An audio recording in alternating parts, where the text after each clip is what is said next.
Hello बच्चों, good morning. आज हम पढ़ेंगे हिंदी सेकेंड या हिंदी व्याकरण का थर्ड लेसन, मात्राएं, शब्द एवं वाक्य। मात्राएं मूल रूप में व्यंजन बिना स्वर के होते हैं। आप लोगों ने आगे वाले चैप्टर में पढ़ा था, ठीक है, कि स्वर और व्यंजन, व्यंजन में स्वर जुड़े हुए, ये आप लोगों ने पहले वाले लेसन में पढ़ा था। मूल रूप में व्यंजन बिना स्वर के होते, इन्हें हम क्या कहते हैं? हल। हल चिन्ह तिरछा लगाकर लिखा जाता है। हल जो है वो वर्ण के नीचे तिरछी लाइन लगाकर लिखा जाता है। अ स्वर मिलाने पर इनका रूप पूरा होता है। किसी भी वर्ण में, व्यंजन वर्ण में अ मिलाते हैं तो वो वर्ण पूर्ण रूप से बनता है और हल का चिन्ह तिरछा हट जाता है। फिर उसमें जो हम हल का चिन्ह लगाते हैं वो उसमें से हट जाता है। अ की कोई मात्रा नहीं होती है। शब्द बनाते समय व्यंजन के साथ अ के अलावा बाकी स्वर जोड़ते हैं तो उनकी मात्राओं का प्रयोग होता है।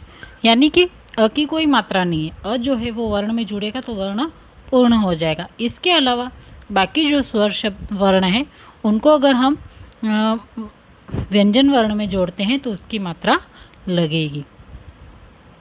प्रत्येक स्वर का एक चिन्ह होता है।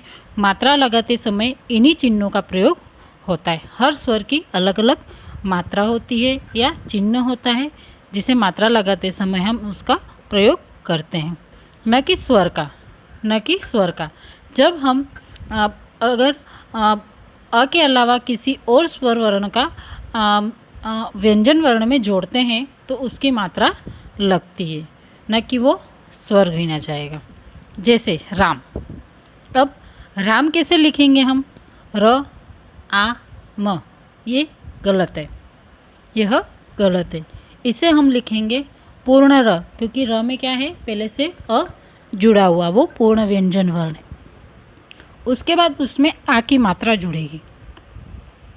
उसके बाद म बराबर क्या हो जाएगा? राम। राम लिखेंगे क्योंकि यह आ की मात्रा का चिन्ह लगाकर सार्थक शब्द बना है। व्यंजन के साथ स्वर का जो चिन्ह लगता है उसे मात्रा कहते हैं। मात्रा वो होती है जो व्यंजन पूर्ण वर्ण बनता है और उसके साथ में हम चिन्ह लगाते हैं तो वो मात्रा कहते हैं। यह सभी स्वरों की मात्राएं दी गई है, इन्हें ध्यान से देखिए। स्वरों की मात्राएं, सबसे पहले स्वर, फिर मात्रा, व्यंजन प्लस स्वर।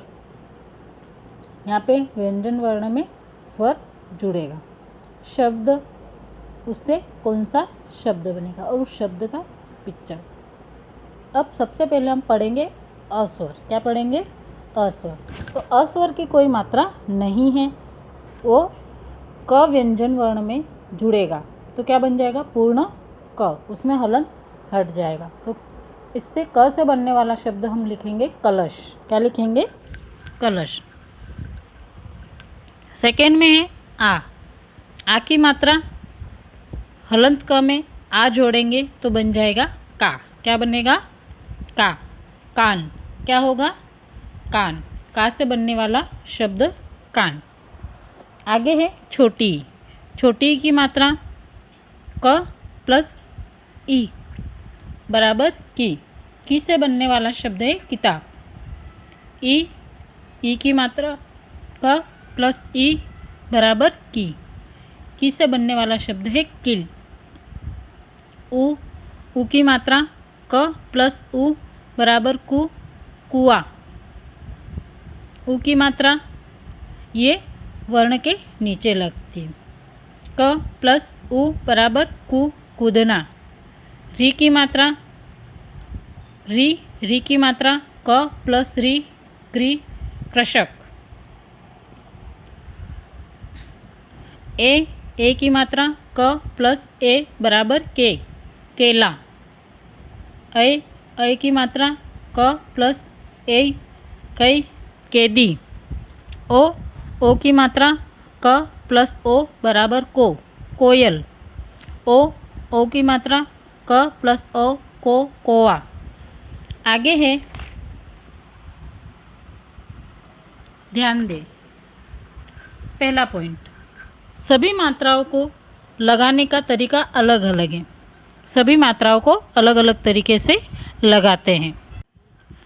कुछ मात्राएं व्यंजनों के ऊपर लगती है तो कुछ नीचे लगती है। कुछ व्यंजनों के बाईं तरफ लगती है तो कुछ व्यंजनों के दाईं तरफ लगती है। परंतु र के साथ उ की मात्रा या बड़े उ की मात्रा दाईं तरफ उसके पेट पर बीच में लगती है। जैसे र प्लस उ बराबर रु, रुपया या रुई। र प्लस उ बराबर रु, रुमाल या रूठना। री की मात्रा हमेशा व्यंजन के नीचे लगती है, परंतु ह और श के साथ कुछ इस तरह लगती हैं। जैसे हलंत ह और री बराबर हृदय, श प्लस री, श्र, श्रृगाल। कुछ शब्दों में र को मात्रा चिन्ह दिए गए हैं की तरह लगाकर शब्द बनाए जाते हैं। जैसे राष्ट्र, ट्रक, वक्र, चक्र, पर्स, स्वर्ग। इन्हें क्रमशः र पदेन तथा रेफ कहते हैं।